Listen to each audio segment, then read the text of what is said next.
শহীদ রাষ্ট্রপতি জিয়াউর রহমানকে স্বাধীনতা ঘোষণার জন্য পরামর্শ দিই। এটা লিখিত ডকুমেন্ট আছে আমার কাছে। এই না যে আমি মুখে বলতেছি। বিএনপির যদি কেউ দেখতে চায় আপনার আমার বাসায় আসেন।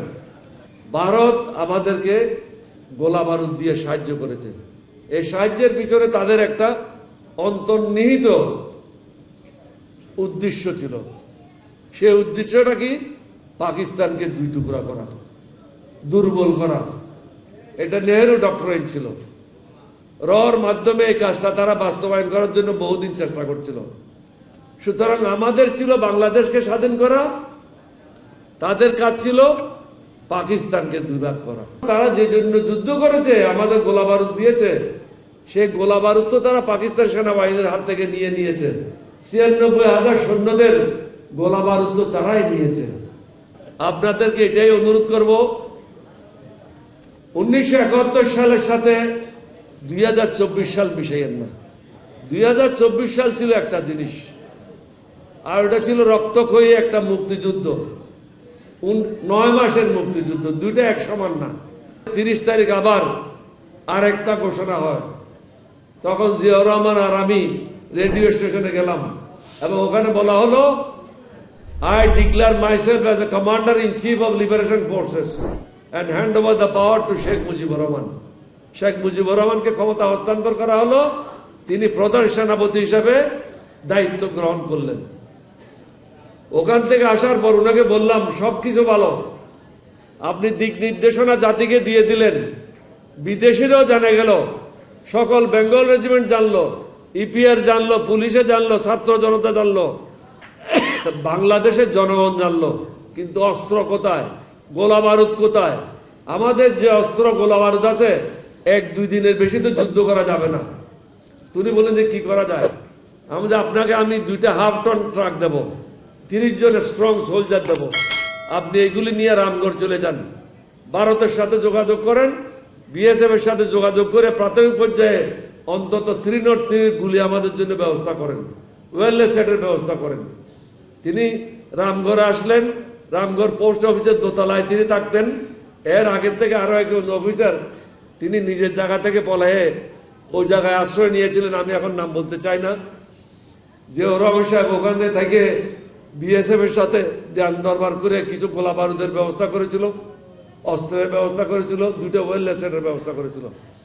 একটা ওয়েলনেস সেট ছিল ওনার সাথে, আর একটা ওয়েলনেস সেট ছিল আমার সাথে। তারপরে তো যুদ্ধ শুরু হয়ে গেল। অনেকগুলি যুদ্ধে আমি অংশগ্রহণ করলাম, প্রায় 12টা যুদ্ধে অংশগ্রহণ করলাম। সর্বশেষ যুদ্ধ আমি করেছি চাঁদগাজীতে। পাকিস্তানের একটা ব্রিগেড ছিল আমার উল্টো দিকে, একটা ব্রিগেডের সাথে সারাদিন আমি যুদ্ধ করি। আমার অনেক লোক হতাহত হয়েছিল। আমি বিশেষ করে চাঁদগাজী যুদ্ধ এবং মিরেশ্বরের যুদ্ধের জন্য বীর বিক্রম খেতাব পাই।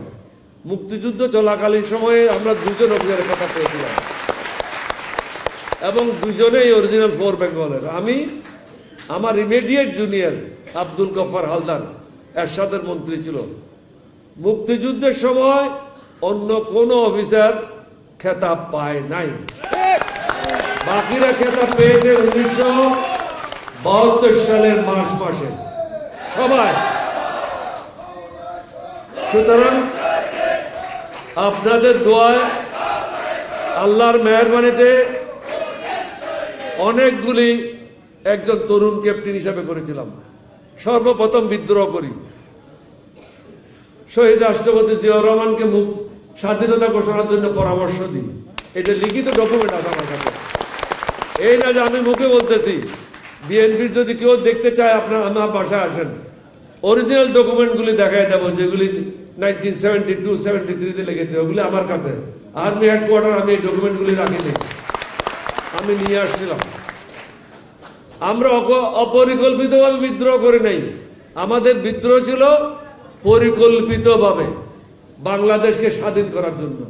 আমরা জানতাম আমাদের জনগণ প্রস্তুত আছে, রাজনৈতিক দলের নেতারা প্রস্তুত নাই। এটা আমাদের কাছে পরিষ্কার ছিল। ভারত আমাদেরকে গোলা বারুদ দিয়ে সাহায্য করেছে। এই সাহায্যের পিছনে তাদের একটা অন্তর্নিহিত উদ্দেশ্য ছিল। সেই উদ্দেশ্যটা কি? পাকিস্তানকে দুই টুকরা করা, দুর্বল করা। এটা নেহেরু ডক্টরাইন ছিল। রর মাধ্যমে এই কাজটা তারা বাস্তবায়ন করার জন্য বহুদিন চেষ্টা করছিল। সুতরাং আমাদের ছিল বাংলাদেশকে স্বাধীন করা, তাদের কাজ ছিল পাকিস্তানকে দুই ভাগ করা। এখানে এসে আমাদের এক জায়গায় মিলন হলো। সমগ্র 9 মাস যুদ্ধ করে পাকিস্তানিদেরকে নষ্ট নাবুদ করলো মুক্তিযোদ্ধারা।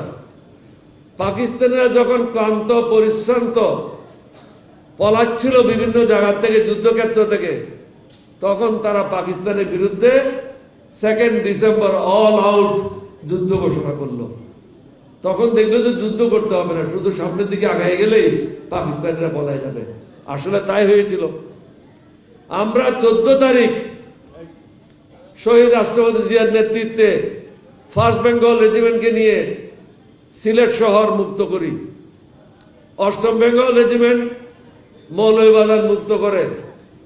আমাদের এই ক্রেডিট না দেওয়ার জন্য, অর্থাৎ আমরা যে কাজটা করেছি এইটার সুনাম আমাদেরকে না দেওয়ার জন্য ইন্ডিয়ান সেনাবাহিনীর সদস্যদেরকে রাত্রের অন্ধকারে 14 তারিখ রাত্রে সিলেট শহরে অবতরণ করেছিল।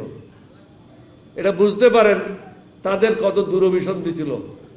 সিলেট শহরে আমার চোখের সামনে ভারত থেকে ডিসিএসপি আসছিল, অর্থাৎ এটা পুরো টেক ওভার করা তাদের পরিকল্পনা ছিল। আমরা কিন্তু সেই পরিকল্পনা তাদের নস্যাৎ করে দিয়েছিলাম। জিয়াউর রহমান সাহেব এখানে অগ্রণী ভূমিকা পালন করেছে। কুমিল্লা ক্যান্টনমেন্ট এসে আমরা দখল করে নিলাম। চট্টগ্রাম ক্যান্টনমেন্ট দখল করার জন্য 8ম বেঙ্গল রেজিমেন্টকে আমরা পাঠিয়ে দিলাম। কোনো ক্যান্টনমেন্ট একটা সুতো তারা রাখে নাই। গোলা বারুদ, গাড়ি ঘোড়া, ফার্নিচার, এমনকি সোফা সেট পর্যন্ত, চেয়ার পর্যন্ত তারা ভারতে নিয়ে গিয়েছিল। সুতরাং তারা যে জন্য যুদ্ধ করেছে, আমাদের গোলা বারুদ দিয়েছে, সেই গোলা বারুদ তো তারা পাকিস্তান সেনাবাহিনীর হাত থেকে নিয়ে নিয়েছে। 96,000 সৈন্যদের গোলা বারুদ তো তারাই নিয়েছে। আমাদের যা দিয়েছে তার থেকে 5 গুণ বেশি তারা পাকিস্তানিদের হাত থেকে পেয়েছে। সুতরাং তাদের কাছে এত কৃতজ্ঞ হওয়া, নম করার কোনো কারণ নাই। আসেন হাসিনার কথায়। হাসিনা তো ভারত থেকে প্রশিক্ষণ প্রাপ্ত হয়ে আসছিল।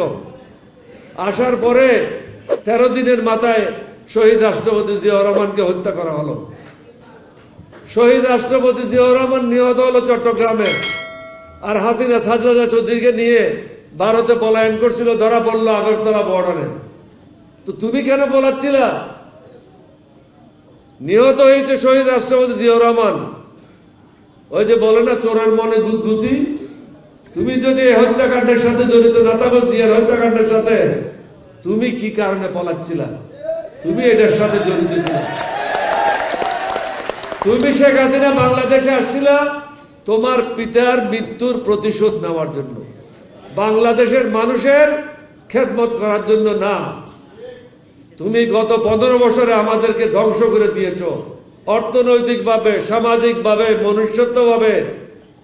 চতুর্দিকে আর্মিকে কৃপল করে দিয়েছ, এয়ারফোর্সকে কৃপল করে দিয়েছ, নেভিকে কৃপল করে দিয়েছ, পুলিশকে ধ্বংস করে দিয়েছ।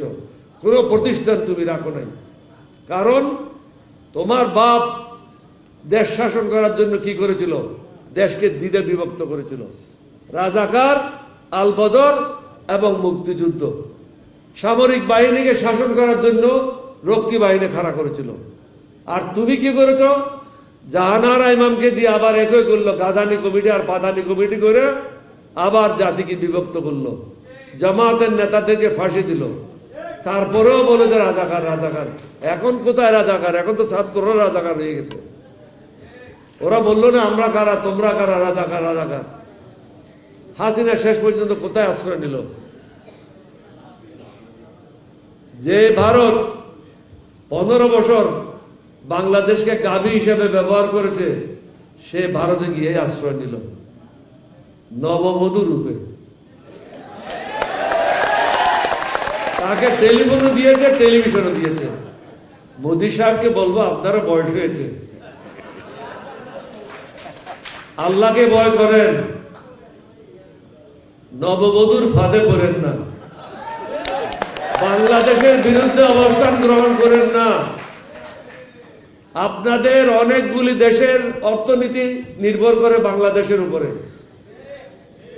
বাংলাদেশের সাথে পাঙ্গা নিলে এটা খুব কস্টলি হবে। আমি কয়েকটা মিটিংয়ে বলেছি, অ্যাটম বোমার ভয় দেখায়েন না, নিউক্লিয়ারের ভয় দেখায়েন না। আমাদের অনেক বন্ধু রাষ্ট্র আছে যাদের কাছে নিউক্লিয়ার বোম আছে এবং তারা দিতে রাজি আছে। সুতরাং আপনি ব্যবহার করবেন, আমরা এখানে কলা চষবো, এটা হবে না। এখান থেকেও নিউক্লিয়ার বোম লঞ্চ করা হবে। টিট ফর ট্যাট, বন্ধুত্ব চান বন্ধুত্ব, শত্রুতা চান শত্রুতা। তবে আপনার জন্য ভালো হবে এই বুড়িকে বাদ দিয়ে বাংলাদেশের জনগণের সাথে বন্ধুত্ব করেন। বাংলাদেশের জনগণ, আমরা মুসলমান, আমরা কৃতজ্ঞ জাতি, আমরা অকৃতজ্ঞ জাতি না। যে যখন আমাদেরকে যা উপকার করেছে আমরা তাদের সেই উপকারের কথা স্মরণ করি, না হলে এটা মুসলমান থাকবে না। আমাদের ধর্ম আমাদেরকে শিক্ষা দেয় যে উপকার করা, এটা আমাদেরকে আমাদের ধর্ম শিক্ষা দেয়। আমরা আপনাদের বিরুদ্ধে না, আপনাদের 7 সিস্টারও চাই না, আর এখানে চিকেন নেকো আমরা চাই না। আমরা চাই আমাদের দেশটাকে নিয়ে শান্তি থাকতে। আপনি আমাদের দেশটাকে নিয়ে হস্তক্ষেপ করবেন না। আপনার কিছু ছাগল প্রত্যেক দিন ইউটিউব ব্যবহার করে বাংলাদেশের বিরুদ্ধে কুৎসা রটনা করছে, তাদেরকে বন্ধ করেন। আসল সত্যটা দেখেন, বাংলাদেশে হিন্দুরা যে পজিশনে আছে পৃথিবীর কোনো কালে নাই। কত পার্সেন্ট হিন্দু চাকরি করছে, কত পার্সেন্ট হিন্দু চাকরি করছে সেটা দেখেন। ভারতে 1 বা 10% মুসলমান চাকরি করে, 30 কোটি মুসলমান আছে, 1/4 মুসলমান। তাহলে 1/4 চাকরি হওয়ার কথা, 25% চাকরি হওয়ার কথা, কিন্তু সেটা তো নাই। কিন্তু আমাদের এখানে 5% চাকরি হওয়ার কথা, সেখানে আছে 30% চাকরি, 35% চাকরি। আমরা কারো প্রতি অন্যায় করি না, আমরা চাই মেরিটসের উপরে প্রত্যেক জায়গায় চাকরি পাক। ভারতও তাদের পথ পরিবর্তন করবেন। প্রধান উপদেষ্টা মহোদয়কেও বলবো, চুপুর উপরে ভরসা করলে বিপদে পড়বে। এটা হলো হাসিনার ছায়া। সবচেয়ে দুর্নীতিবাদ একজন লোক, যে রাষ্ট্রপতি হিসাবে সিনেমা উদ্বোধন করতে যায়, তার স্ট্যান্ডার্ডটা কি? একজন প্রডিউসারের উপরে তো না, সে তো হলো একজন সিনেমা প্রডিউসার। তাকে কি করে রাষ্ট্রপতি বানান? এটা তো হাসিনা বানাইছিল অন্য কারণে। হাসিনার দরকার ছিল যে একটা পাঁচাটা লোক। আমাদের তো পাঁচাটা লোকের দরকার নাই, আমাদের দরকার হলো 18 কোটি মানুষকে নেতৃত্ব দেওয়ার মতো লোক। আশা করি প্রধান উপদেষ্টা আরো বিপদে পড়ার আগে এই সত্যটা উপলব্ধি করে প্রয়োজনীয় পদক্ষেপ নেবেন। আরো অনেক কিছু বলার ছিল, সময় নাই। আপনাদেরকে এটাই অনুরোধ করব, 1971 সালের সাথে 2024 সাল মিশাইয়েন না। 2024 সাল ছিল একটা জিনিস, আর ওটা ছিল রক্তক্ষয়ী একটা মুক্তিযুদ্ধ, 9 মাসের মুক্তিযুদ্ধ। দুইটা এক সমান না, একটা ছিল 15 দিনের, একটা ছিল 9 মাসের। একটাতে ছিল 3 লক্ষ লোক মৃত শহীদ হয়েছে, আর একটাতে মাত্র 1,500 লোক শহীদ হয়েছে। সুতরাং দুটোটা জিনিস একসাথে দেখার কোনো অবকাশ নেই, তবে কোনোটাকে খাটো করে দেখার অবকাশ নেই। বাংলাদেশের মানুষ জুলাই আগস্টে যেভাবে ঘর থেকে বেরিয়ে আসছে, এটাকে ছোট করে দেখার কোনো অবকাশ নাই। এটা কিন্তু বর্তমান সরকারের জন্য আসে নাই, হাসিনার থেকে দেশ মুক্ত করার জন্য আসছিল।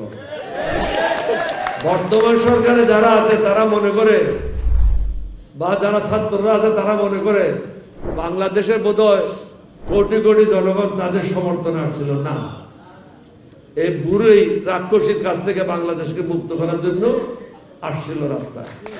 এটাই হলো বাস্তবতা। আপনাদের সবাইকে ধন্যবাদ। বাংলাদেশ জিন্দাবাদ, এলডিপি জিন্দাবাদ। আসসালামু আলাইকুম ওয়া রাহমাতুল্লাহি ওয়া বারাকাতুহু।